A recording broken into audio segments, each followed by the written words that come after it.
dice no. Vamos a comenzar entonces ahora a estudiar la última parte, que es las series de Fourier. Antes de eso vamos a repasar algunos conceptos. Primero, el concepto de función periódica. Una función es periódica de periodo t si t es el mínimo número para el cual se cumple esto. La imagen de x más t es igual a f de x para todo x real. Lo que representaba esta propiedad o lo que nos devolvía en la gráfica de la función era que la gráfica se repetía el dibujito en todo intervalo de longitud t. Si tengo una función periódica de periodo t, entonces si yo voy recortando la gráfica en intervalos de longitud t, siempre tengo la misma gráfica.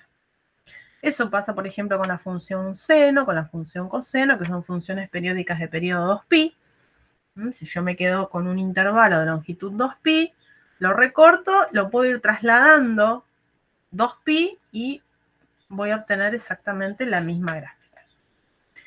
Bien, si tengo dos funciones periódicas del mismo periodo, cualquier combinación lineal que haga con ellas también va a ser una función periódica con el mismo periodo. Si tengo dos funciones pares o impares, ahora acá estos recordatorios son medios random porque vamos a necesitar distintas cosas, ¿no? Esto era lo que tenía que ver con funciones periódicas, ahora saltamos a funciones pares o impares. Si tenemos dos funciones ambas pares o ambas impares, cuando la multipliquemos, la multiplicación de dos pares o de dos impares siempre me da una función par. Y cuando multiplico una par con una impar, tengo una función impar. Estas son todas cosas que se pueden demostrar tranquilamente utilizando las definiciones de funciones pares y de funciones impares. Las gráficas de las funciones pares eran funciones simétricas con respecto al eje y. ¿Dije bien? De funciones pares simétricas con respecto al eje y. Y de las gráficas de las funciones impares eran funciones simétricas con respecto al origen de coordenadas.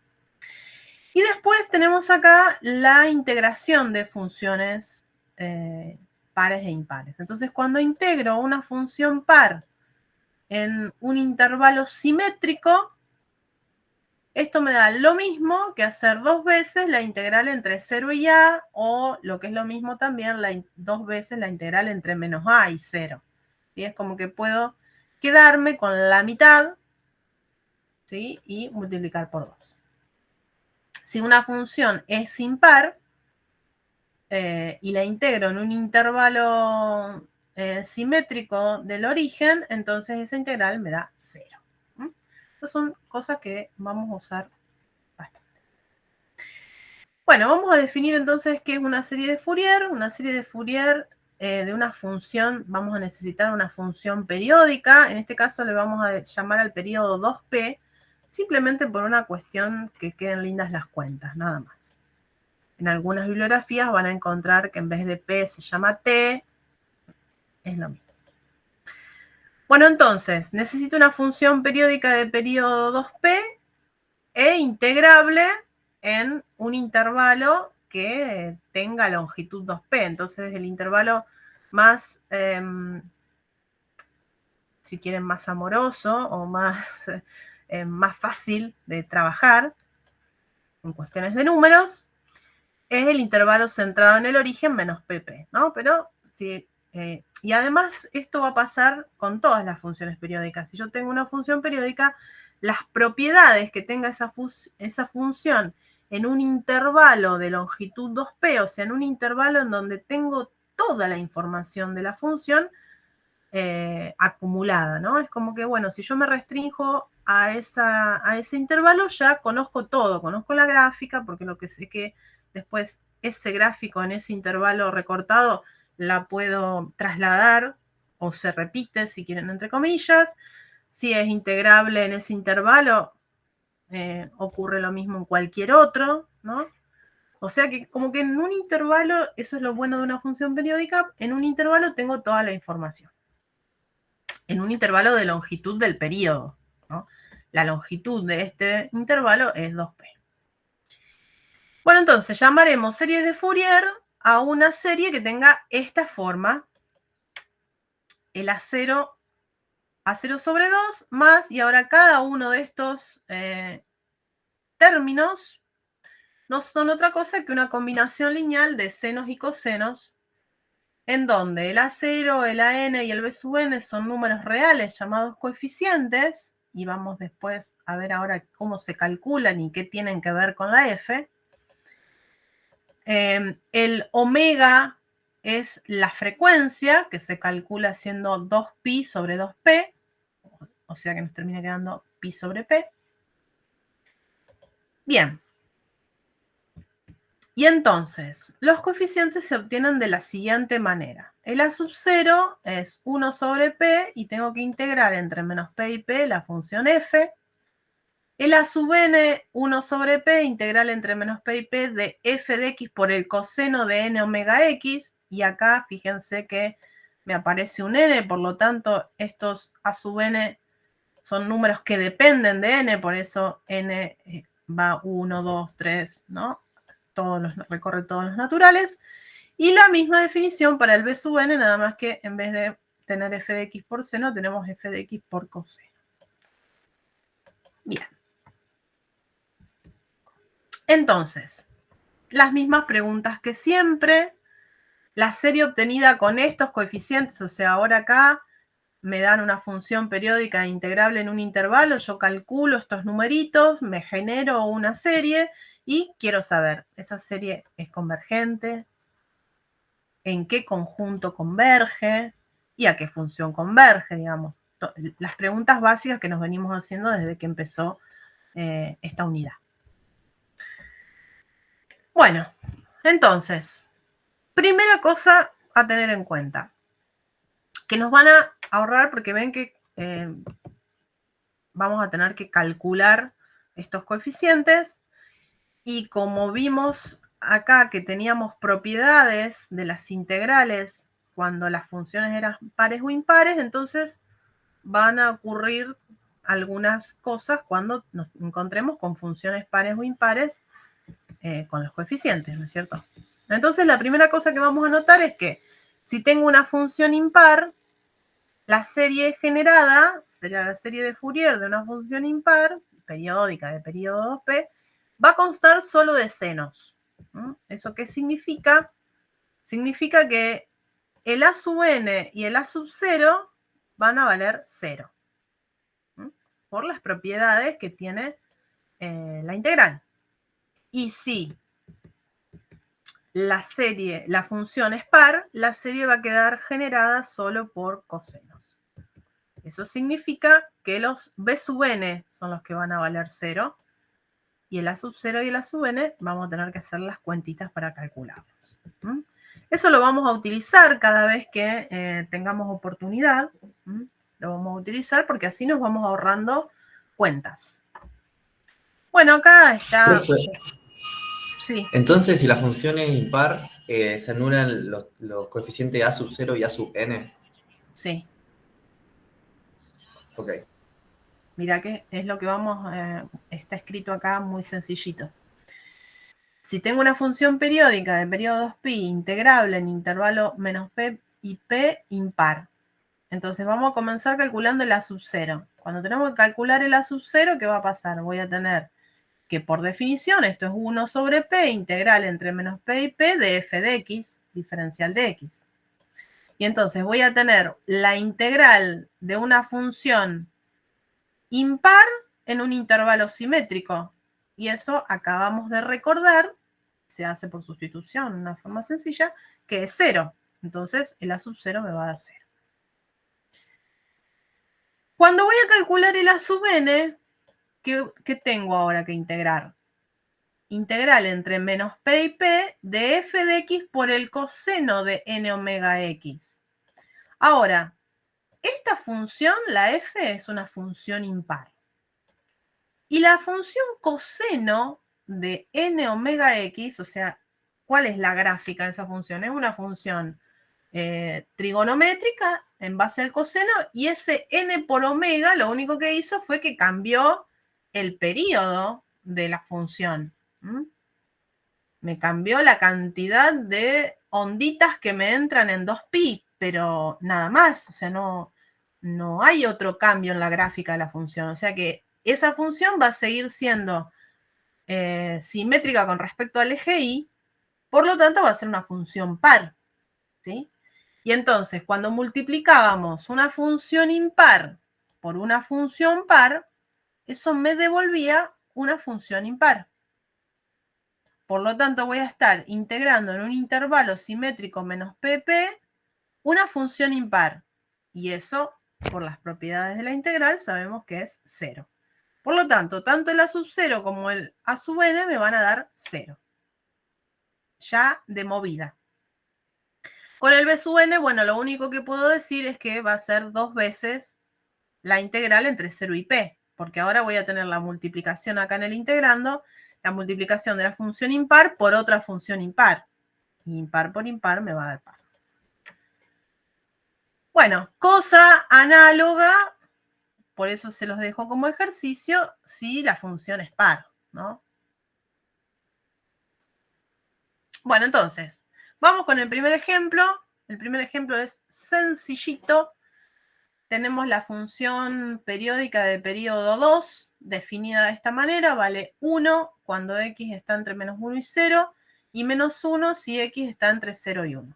Esto ocurre mucho también, que es que nos dan o nos van a dar la definición de la función solamente en un intervalo de longitud del periodo. Y después con eso nosotros tenemos que entender que al ser una función periódica, cómo se definiría o cómo se graficaría, depende de lo que nos pida el ejercicio, en cualquier otro valor de x, ¿no? Entonces, bueno, acá dice, encontraremos los coeficientes de la serie que define. Solamente porque en algún momento vamos a necesitar las gráficas, la voy a graficar. Y además porque siempre la gráfica me va a devolver información acerca de estas cuestiones que tenemos acá, ¿no? Y entonces ahí hice la gráfica. Bueno, fíjense que acá no está definida, por ejemplo, en menos 1, ni en 0, ni en 1, ni en 2, ¿no? Es una función que no está definida en ningún entero. Y entre menos 1 y 0 vale siempre 1, y entre 0 y 1 vale menos 1. Y una vez que tengo este pedacito del dibujo, lo único que hago es repetir,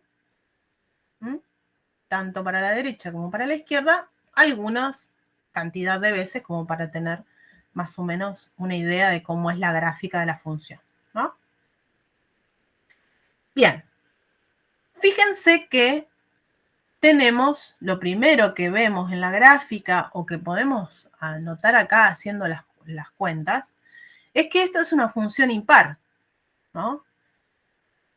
¿Qué tenía que ocurrir para tener una función impar desde la parte analítica? Que f en un x tenía que ser el opuesto de f en el opuesto, ¿no?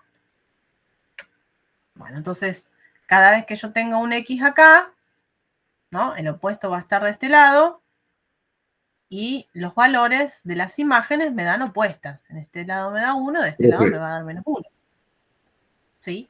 Puede ser que esa, la condición esa que escribiste ahí a la derecha, puede ser otra opción, f en menos x igual a menos f de x. Claro, sí, también es lo mismo. Fíjate que acá yo puedo multiplicar todo por menos 1 y me queda así. Quiere decir que en valores opuestos, las imágenes son también valores opuestos. Bueno, entonces, como es impar, ya me avivo de lo anterior. Como es impar, ya me decía que va a tener solo senos. Por lo tanto, como es impar, el A sub 0 y el A sub n ni me meto a calcularlos, porque ya sé que son nulos. Aparte, como van a ver, son 1.000.000 de cuentas, entonces cada vez que puedo obviar las cuentas, lo hago. Entonces vamos a encontrar el B sub n. Por lo visto anteriormente, que sería esta cuentita que hicimos acá, les dije que el B sub n lo podemos escribir así, o 2 veces. Bueno, entonces, por lo visto anteriormente, esto dijimos que esta era una función de periodo 2, o sea que el 2p es 2, por lo tanto el p va a ser 1. Y el omega era 2pi sobre 2p.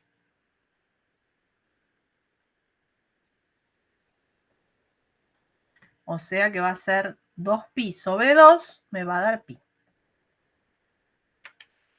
Bien, entonces, el B sub n es 2 sobre p, la integral entre 0 y 1 de la f de x por el seno de pi por x. Ahora, entre 0 y 1, la función vale 1. Vale menos 1. Vale menos 1. Y entonces...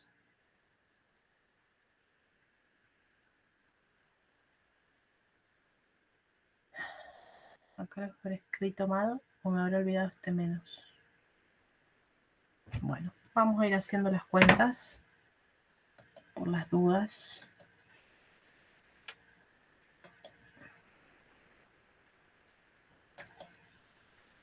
A ver si ahí me olvidé aunque tengo la gráfica de esto. No tengo la gráfica. Así que capaz que tenga las cuentitas mal. Bueno, vamos a ir acá vamos a poner otra página. Página 3.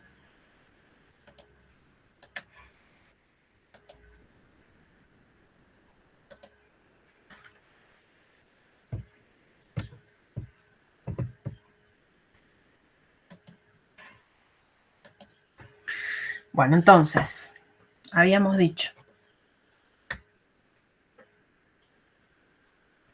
que el A0 y el AN valen 0. Esto para todo n natural. Y entonces vamos a calcular el B sub n. El B sub n es 1 sobre 1 integral entre menos 1 y 1 de la f de x por el seno de npi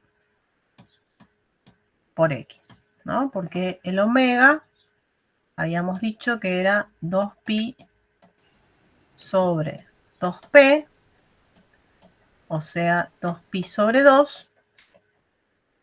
Esto me da pi.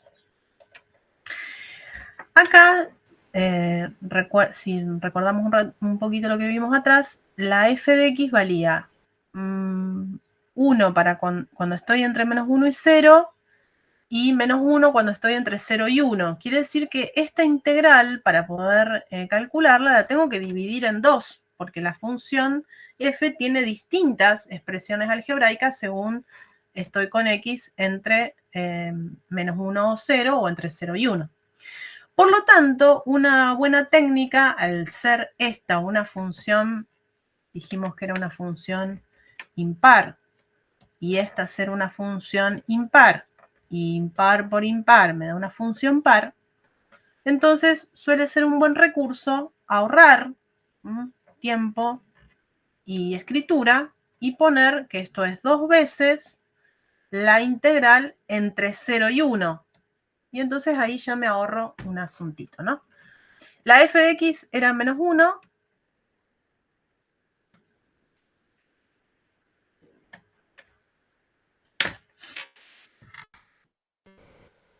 Quiero mirar bien que sea menos 1 porque... sí. Era menos 1 y entonces ahora tengo seno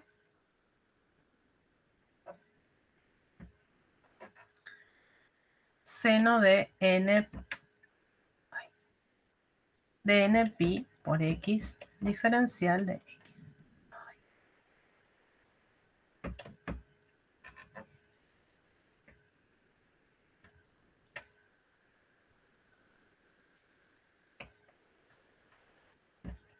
Ay. Bueno, entonces es 2 veces. ¿Qué está pasando? Ay, me quedó en verde. 2 veces. O si quieren este menos lo sacamos acá afuera y me queda un menos 2. Integral entre 0 y 1 de el seno de n pi por x diferencial de x. Una vez, ahora lo voy a hacer haciendo sustitución, después ya lo voy a hacer rápido. Fíjense que hacia u lo llamo n pi por x, el diferencial de u es n pi diferencial de x, ¿no? Entonces esto es igual a la integral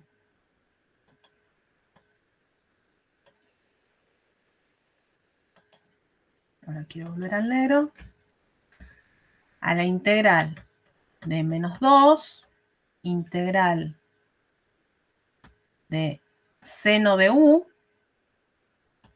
En vez de poner diferencial de x, vamos a poner diferencial de u sobre n pi. Y ahora, como la x se movía entre 0 y 1, la u se va a mover entre 0 y n pi. ¿Está bien? Acá a los extremos lo que hago es reemplazar el valor 0 acá y después reemplazo el valor 1 y va en el extremo superior. O sea que esto me da menos 2 sobre n pi. Y ahora, integral de una primitiva del seno es coseno. Derivada del coseno menos seno. Sería menos coseno, puede ser. Sí. Yo sé derivar. Entonces, como sé derivar, digo, derivada del coseno menos seno. Entonces acá va con un menos y entonces acá va con un más. Entre 0 y 2pi. Y NP. Ah, sí. No 2, sino n.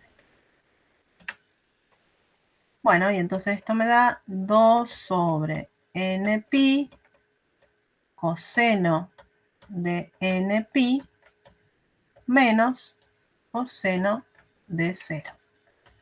Todo así.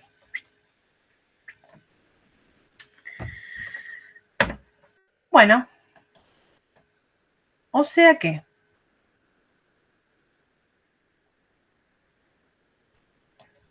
los b sub n me quedaron 2 sobre npi.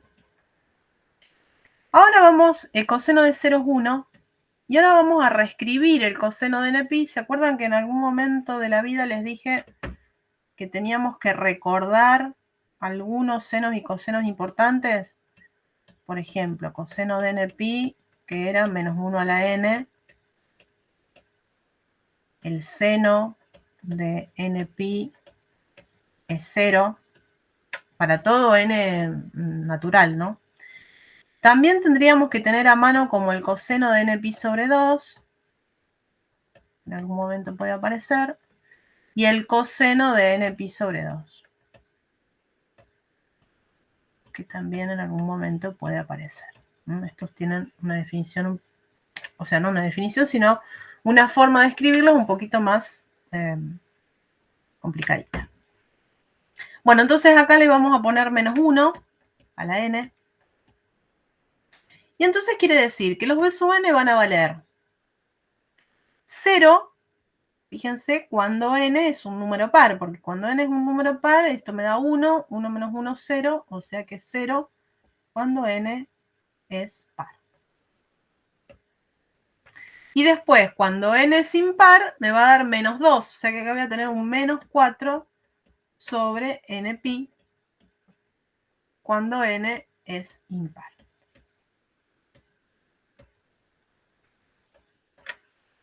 Así me quedaron los coeficientes, los b sub n, que son los únicos que participan en este asunto. Bueno, ¿cómo reescribimos ahora la serie? Porque lo único que hicimos hasta ahora fue encontrar los coeficientes. Esto estaría bueno que yo supiera dónde empieza y dónde termina. Pero bueno, no sé, está quedando un chanchullo. Entonces, ¿cómo escribimos la serie?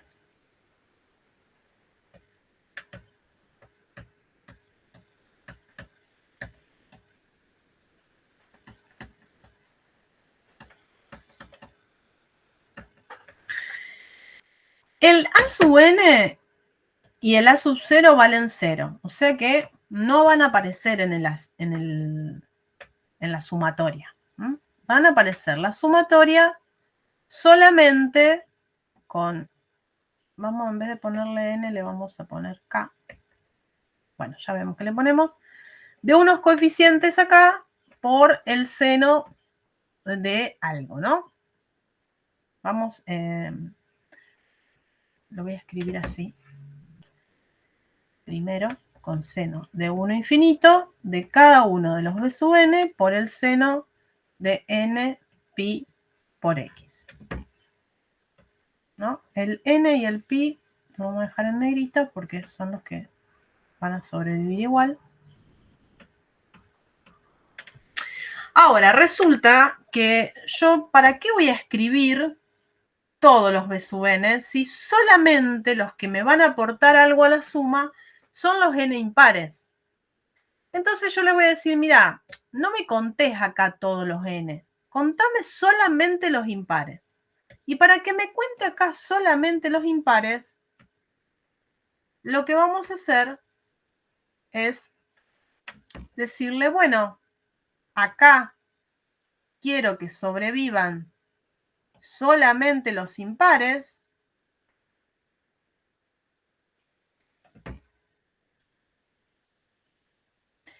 Y entonces acá solamente me van a aparecer impares. Y entonces acá ya el n no tiene nada que ver. Lo tengo que hacer mover en k, ¿no? Que sería el parámetro que me importa. Profe, ¿y eso se hace siempre, digamos, que la serie, por ejemplo, Sí. que la función sea par en este caso? Se hace siempre que haya coeficientes que te den 0.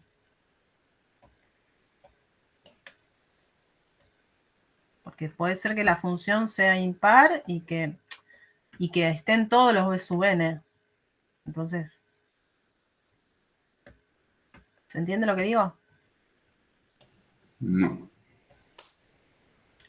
¿Por qué hicimos este cambio? Bueno, porque hay algunos b sub n que valen 0 y otros que no. De todo esto que calculamos, hay algunos que valen 0 y otros que no. Entonces no los hago, no los sumo a todos. Sumo solamente los que no son 0. Claro, también. Pero eso no tiene que ver con que la función sea par o impar, sino con esa cuentita que te dio ahí.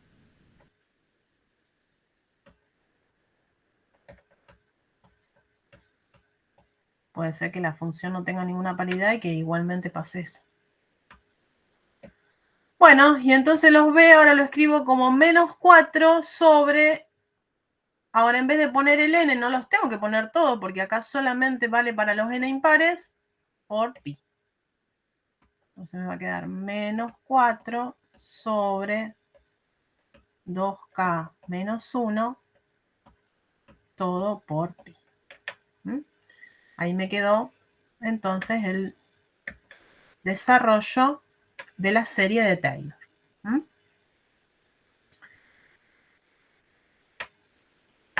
Algo que tengo que repetir. Vamos a hacer varios ejemplitos más, pero bueno. Me quedó raro esto.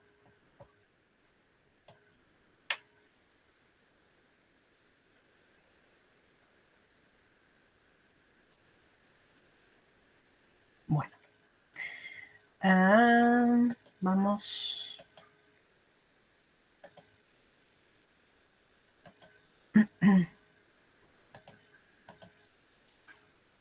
Ahora acá lo voy a corregir porque no.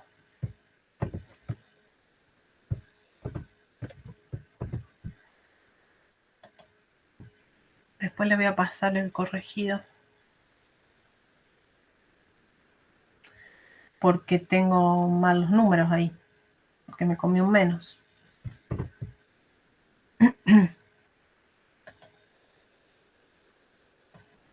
Acá me faltaba un menos. Y entonces todo esto cambió. Y acá tengo un menos. Y acá tengo un menos. Y acá tengo un menos. ¿No?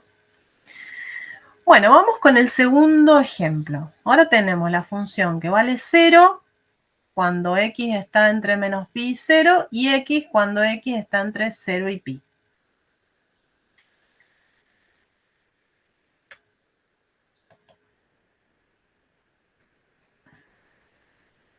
Otra vez, función periódica. Acá en este enunciado no lo dice, pero estamos trabajando siempre con funciones periódicas y cuando las defino dentro del intervalo de longitud del periodo. O sea que esta sería una función periódica de periodo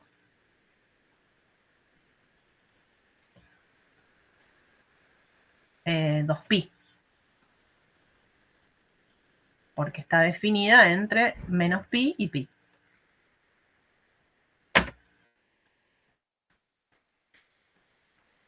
Bueno, vamos a calcular entonces los coeficientes.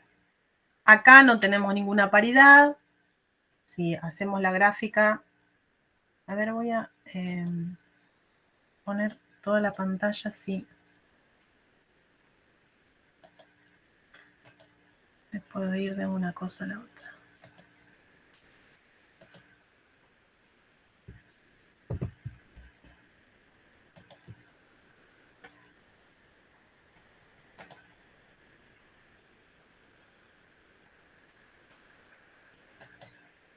Sí, Mateo. O sea, me lleva, no sé si hoy lo termino de subir, porque Vale. me lleva mi tiempo, lo tengo que esperar que el Drive me lo baje, lo tengo que subir a YouTube. Bueno, sí, pero va a estar ahí en el canal, digamos, cuanto mucho mañana. Sí. Gracias. Bueno, vamos a la página 4. Hago distintas páginas porque me mareo ahí, ya no sé más cómo viene el asunto. Bueno, entonces, quiero hacer la gráfica de esta función.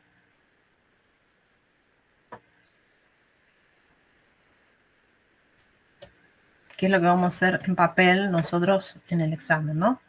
Entonces, fíjense que era 0 cuando la f estaba definida como 0 cuando x pertenecía al menos pi 0 y x cuando x pertenecía al 0 pi. Entonces, vamos con un color. Esto es menos pi, entonces vale 0 acá. Acá le tengo que dejar abierto el agujerito, acá abierto el agujerito, y ahora vale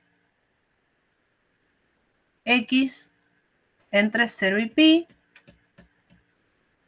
Entonces ahí tengo que graficar una línea recta. Ahí. Esta sería la gráfica de la función en un intervalo de longitud 2pi. Ahora, como la función es periódica, ¿qué va a pasar? Bueno, entre pi y 3pi va a volver a valer 0.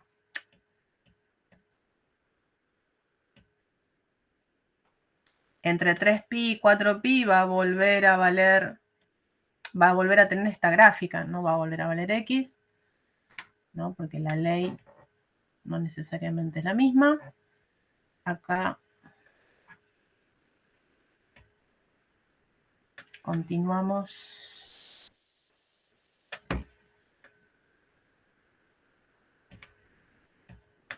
2pi. Deberíamos tener ahora un pedacito de recta así. Volvemos a repetir esta gráfica, la copiamos para la derecha, para la izquierda un par de veces y ahí nos queda la idea de cuál es la gráfica de la función, ¿no? Profe, en Sí. el eje de los X positivos, ¿no sería 2pi? Pi, 2pi, sí. Acá sería 2pi.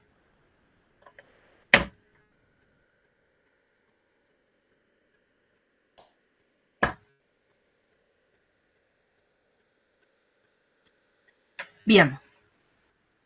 Entonces, vamos con las cuentas de los coeficientes. Arrancamos con el A sub 0. Tengo que calcular el A sub 0. El A sub 0 entonces es la integral 1 sobre P, ¿no? Acá recordemos que el 2P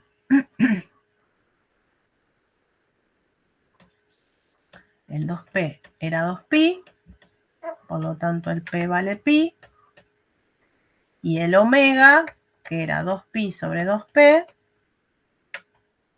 me va a quedar un regio 1, ¿no?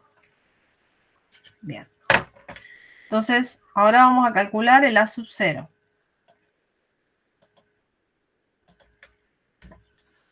El A sub 0, acá no tengo ninguna paridad, como verán, entonces tengo que hacer todas las cuentas. Ahora, fíjense lo siguiente. Yo voy a tener que hacer la integral entre menos pi y pi de esta función. Ahora, esta función acá vale 0, entonces esa integral me va a dar 0. Solamente lo que me va a importar es entre 0 y pi. Entonces, ahí ya estoy ahorrando cuentitas. A0 es 1 sobre P, integral entre menos pi y pi de f de x, diferencial de x. Ahora, como la f de x entre menos pi y 0 vale 0, no cuenta. Entre 0 y pi de x, diferencial de x, ¿no? Y esto es 1 sobre pi, x cuadrado sobre 2, entre 0 y pi. O sea que el A sub 0 me da 1 sobre pi, pi cuadrado sobre 2, menos 0. O sea, pi sobre 2. Bueno, vamos a calcular los A sub n.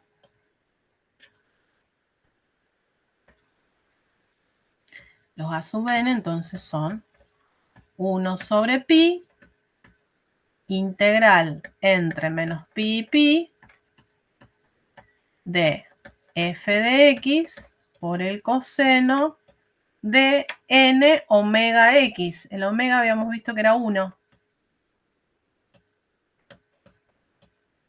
Otra vez, como la f de x vale 0 entre 0 y pi, entonces esto me queda 1 sobre pi, integral entre 0 y pi de x coseno de nx diferencial de x. Bueno, y ahora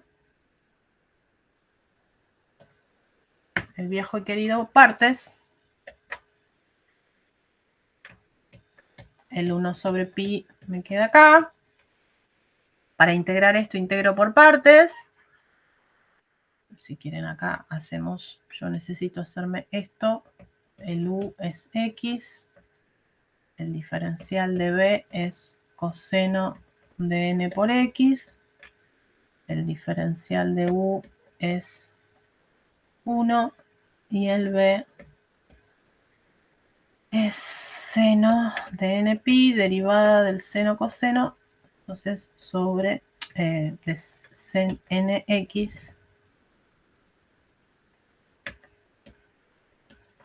sobre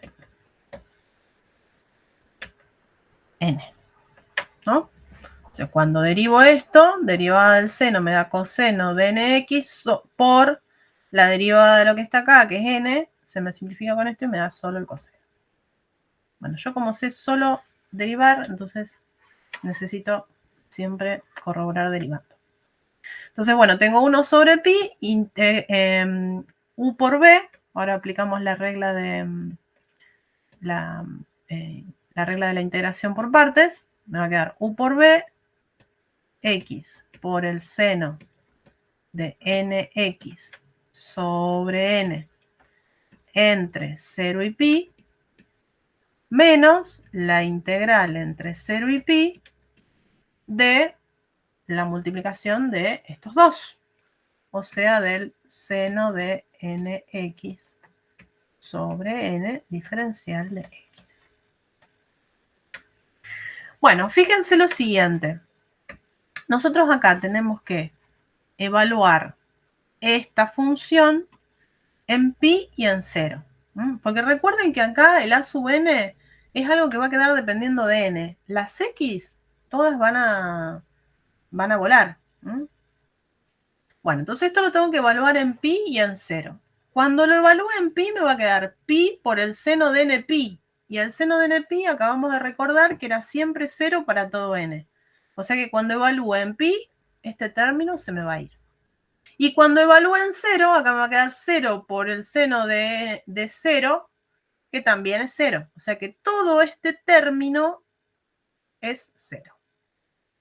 Eso es un golazo. Entonces esto es igual a menos 1 sobre pi. Y ahora tengo que solamente integrar seno de nx. ¿No? Y eso me da coseno de nx, derivada del coseno menos seno. Entonces con este menos se me fue acá, sobre n, entre 0 y pi. O sea, 1 sobre n pi coseno de n cuadrado. Perdón. Coseno de n pi menos coseno de 0. N por n cuadrado, evalúo acá, me da coseno de n pi menos coseno de 0. O sea que otra vez acá voy a tener, fíjate, Ignacio, que acá no había ninguna paridad ni nada, y sin embargo me aparecieron estas cosas que es lo que hacen que ahora los coeficientes me queden algunos 0 y otros no. Bueno, estos eran los a sub n. Entonces, los a sub n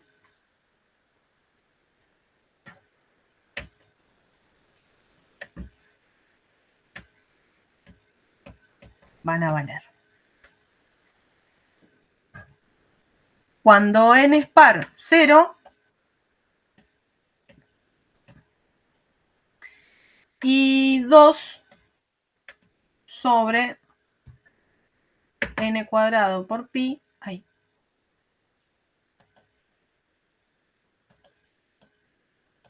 Porque me va a quedar, cuando n es par me va a quedar, cuando n es impar, perdón, me va a quedar menos 1, o sea que me va a quedar menos 2, no 2.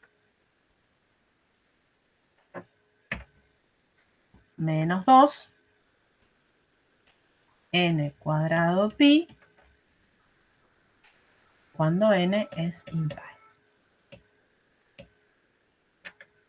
Bueno, hicimos la cuentita del a sub 0 y del a sub n.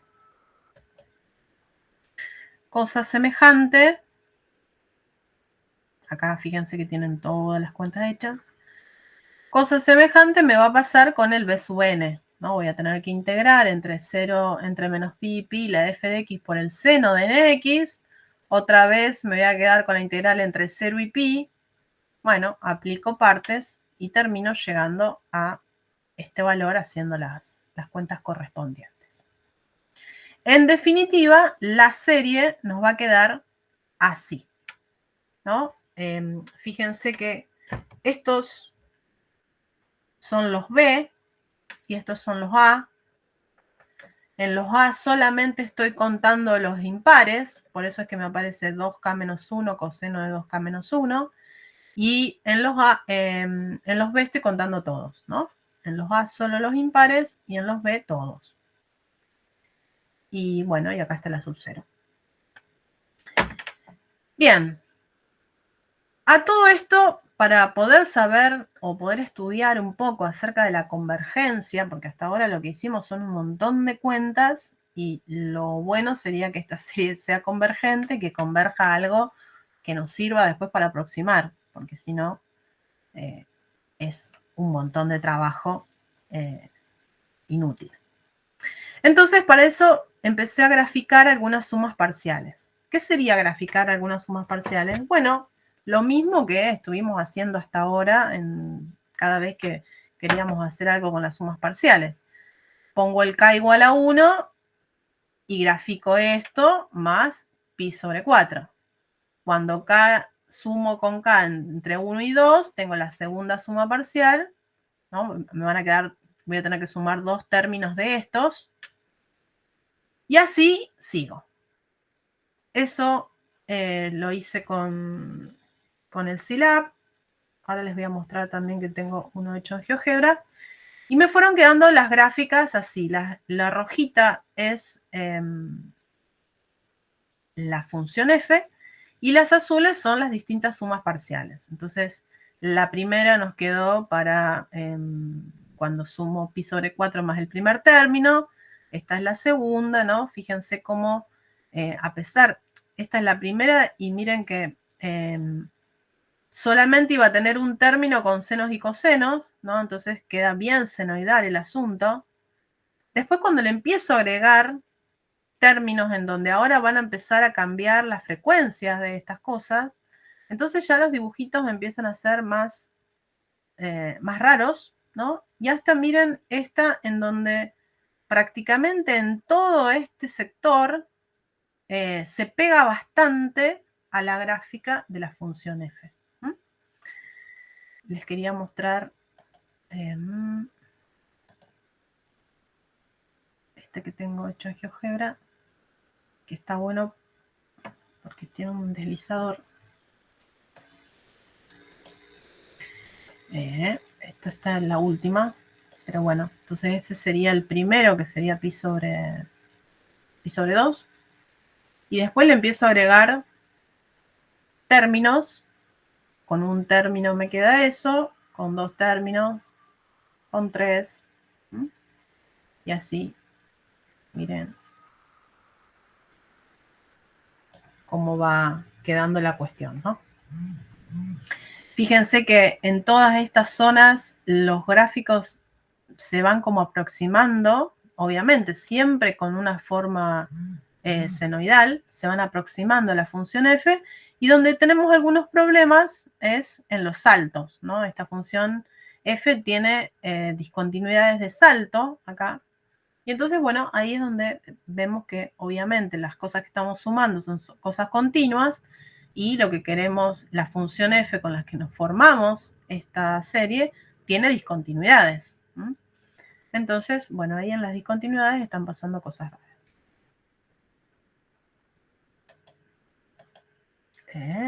Seguimos por acá.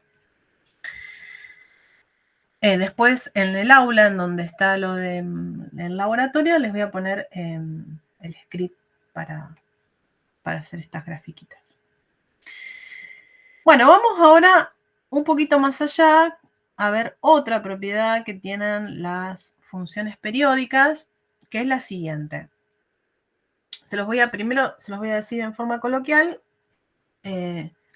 y después se los cuento como acá dice el teorema. Lo que me está diciendo esta propiedad es que cada vez que yo tenga una integral entre en un intervalo de longitud igual al período, o sea, yo tengo una función periódica e integro en un intervalo de longitud el período, ¿no? Es lo mismo que integre acá la gráfica de esta función tiene longitud 2. Entonces me da lo mismo que integre acá que si yo, vamos a poner otro color.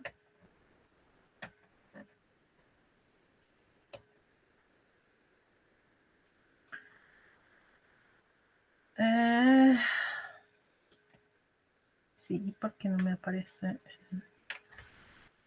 Formato, acá está. Vamos a poner el azul. Y me da lo mismo que si yo ahora integro entre menos 1 y 1, ¿no?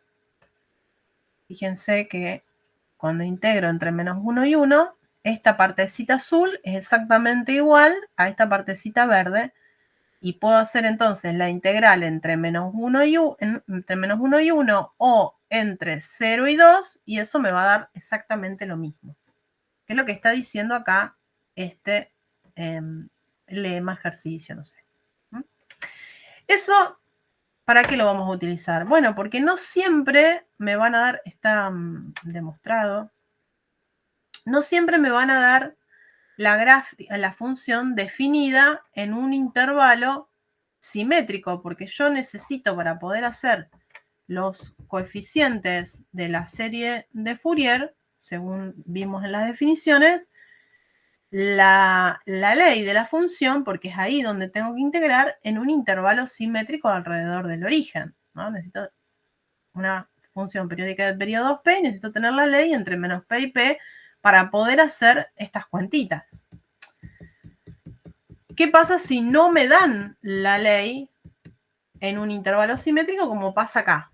Por ejemplo, acá me dice que la función es una función periódica que vale 1 de periodo 2, vale 1 cuando x está entre 0 y 1, y x cuando x está entre 1 y 2.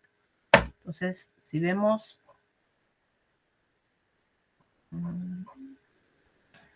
No tenía la gráfica de la función. La tengo acá.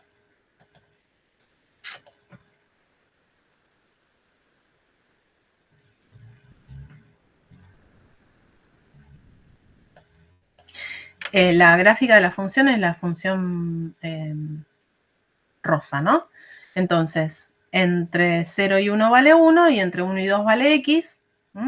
Y yo tengo que, para poder determinar cuáles son los coeficientes, poder integrar entre menos 1 y 1. Entonces, cuando yo quiero integrar entre menos 1 y 1, necesito saber cuánto vale la ley. Entonces, cuidado, porque la ley de la función f no va a ser x, porque x vale cuando estoy entre 1 y 2. Entonces, ¿cómo hago para encontrar la expresión de la función x entre menos 1 y 0?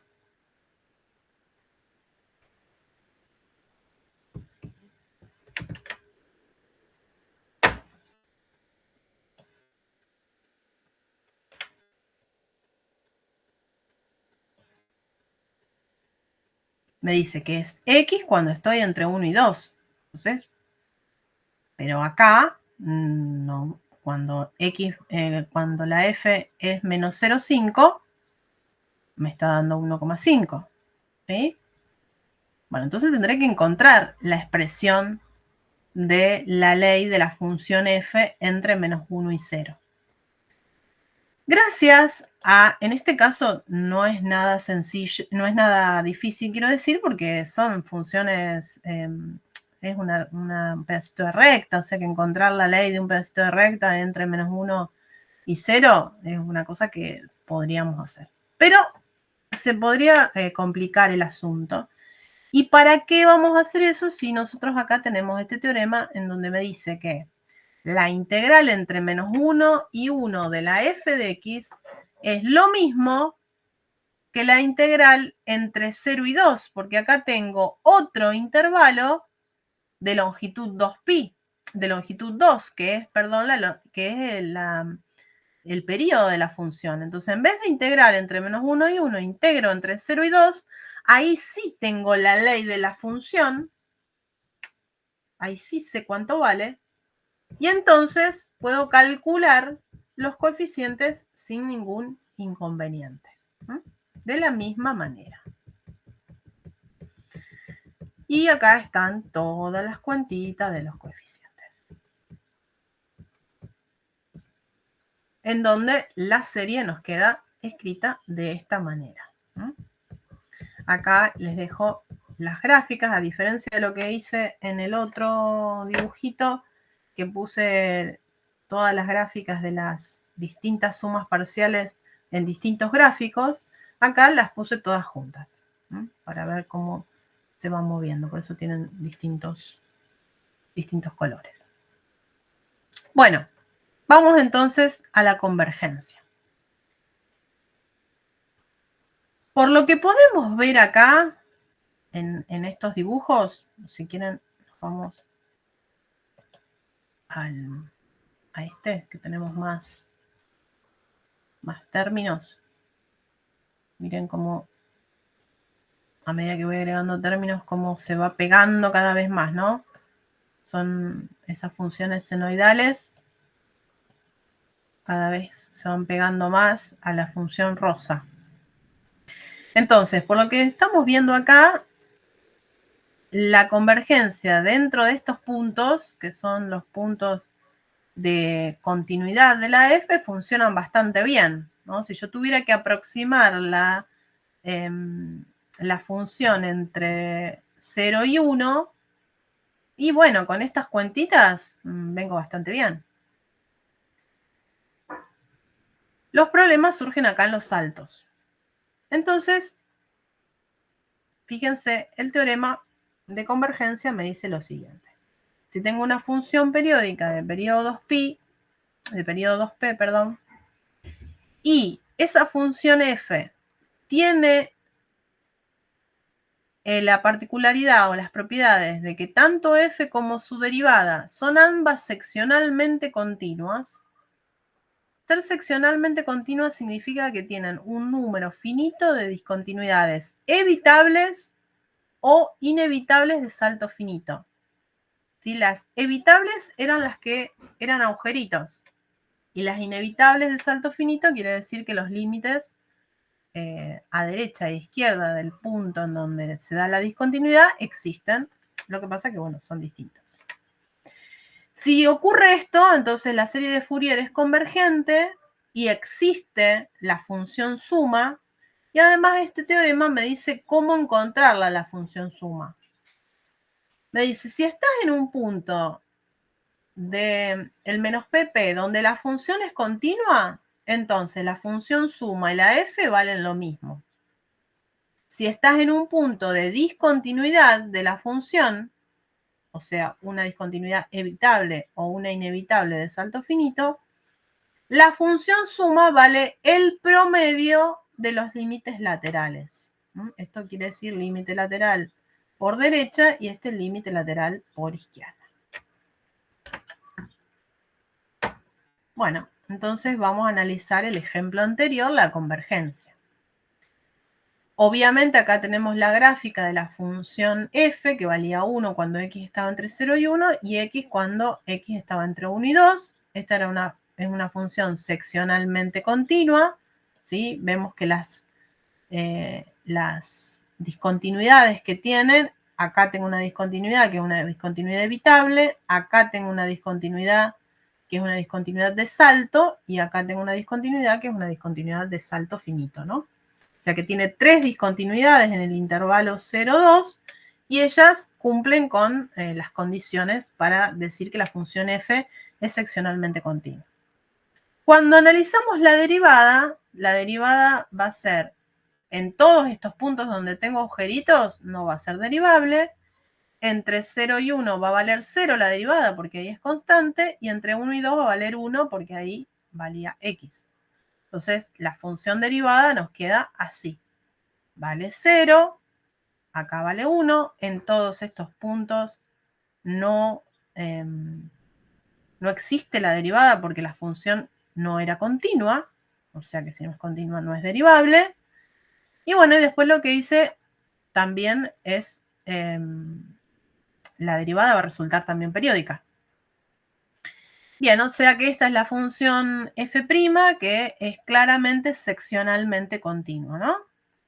Bien, las discontinuidades que tiene son todas discontinuidades de salto finito. Bueno, por lo tanto, cumpliendo estas dos cosas, tanto f como f' tienen discontinuidades de salto finito, de salto finito o evitables en el intervalo 0,2, entonces, según el teorema, la serie de Fourier es convergente. Y además, podemos calcular la función suma. Entonces, y acá les dejo el gráfico de la función suma. Vamos a ver cómo hacemos el gráfico de la función suma. Entonces, revisemos un poquito el teorema. El teorema me decía, en todos los puntos en donde la función es continua, la S, que es la función suma, y la F son iguales. Entonces, acá, si yo tengo que, en este punto de X, donde la función f es continua, si yo tengo que graficar la función suma, le tengo que hacer un puntito en el mismo lugar, porque son iguales. Y eso me va a ocurrir en todos estos puntos. O sea que acá, en todos estos puntos, si yo estoy graficando la función suma, pinto todo de celeste. Entre 1 y 2, abierto en 1 y abierto en 2, también hago lo mismo, porque acá la función es continua y entonces la función suma y la función f coinciden. Ahora me voy a preocupar a ver qué pasa acá, que son los puntos de discontinuidad. Entonces, en los puntos de discontinuidad me decía que valía el promedio de los límites laterales. Entonces, cuando vengo a 0 por el lado derecho, el límite me da 1. Y cuando vengo por el lado izquierdo, el límite me da 2. Entonces, el promedio de eso es el 3/2. O sea, acá tengo que ir a pintar la imagen de 0 según S. ¿Cuánto va a valer S en 1? Bueno, S1 tengo que hacer, también es una discontinuidad, tengo que hacer el promedio de los límites laterales. Entonces, cuando vengo por derecha, ese límite me da 1. Vengo por izquierda, el límite me da 1. Entonces, 1 más 1, 2, dividido 2, 2. El promedio me da 1. Entonces, acá voy a pintar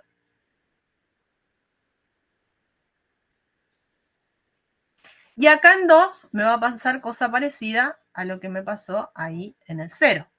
Entonces, este se me va a venir acá, al medio.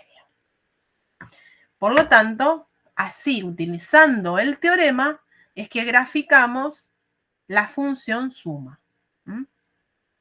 Fíjense que estos puntos intermedios corresponden, acá tenemos varias gráficas de las sumas parciales, corresponden a esta cuestión en que todas las sumas parciales coinciden en este punto.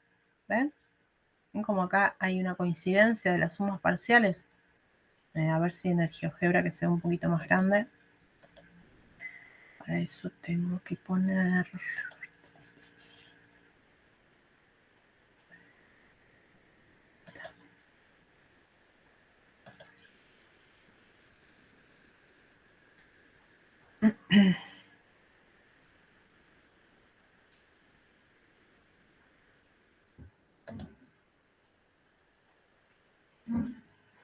Esto.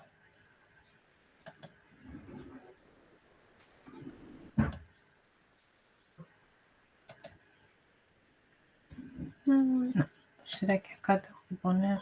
¿Dónde pongo el rastro? Porque no me deja poner el rastro.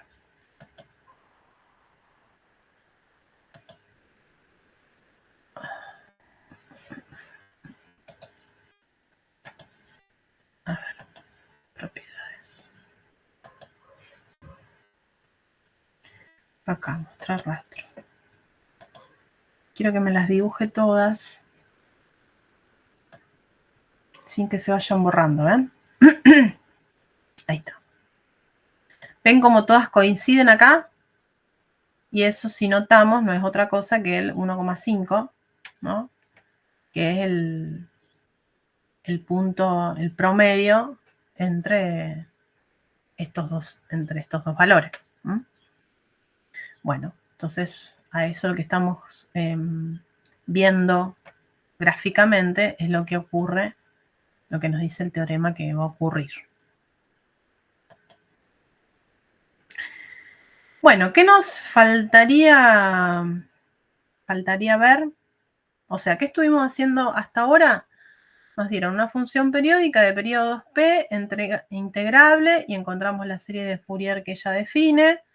Si la función y su derivada tenían algunas propiedades, o sea, tanto f como f' ser seccionalmente continuas, entonces podíamos asegurar la convergencia de la serie, y al tener una serie convergente sabemos además que es una buena aproximación de la función donde es continua, y entonces podemos desarrollar a la función f, por lo menos si tenemos una función continua, de esta manera como una serie de Fourier, ¿sí? La podemos expresar como una serie de Fourier porque la función suma y la función f, cuando f es continua, coinciden. Bien, lo que nos quedaría por mirar, que se los voy a dejar a ustedes para que lo miren solos, acá están todas las cuentas, es ¿qué vamos a hacer si ahora lo que me piden es que yo desarrolle una serie de Fourier para una función que no me dicen que es periódica y tampoco me dan un intervalo simétrico? O sea, por ejemplo, tengo la función x cuadrado cuando x pertenece al 0pi. Y tengo que encontrar una serie de Fourier. En este caso le pusimos una propiedad más, que es que tenga solo senos, que la represente. O sea que yo necesito una serie de Fourier, en este caso que tenga solo senos, o sea que solamente me van a aparecer estos coeficientes, cuya convergencia sea igual a x cuadrado cuando x está entre 0 y pi. Esto es un problema que vamos a necesitar más adelante poder resolver. Entonces, es una aplicación muy importante de esta unidad. Está explicada la resolución. No hay que hacer otra cosa que una construcción de algún tipo de función con alguna paridad para poder quedarme con una serie de Fourier que tenga solo senos y después hacer las cuentas. Así que eso se los voy a dejar a ustedes para que lo lean, lo estudien y cualquier cosa me lo preguntan.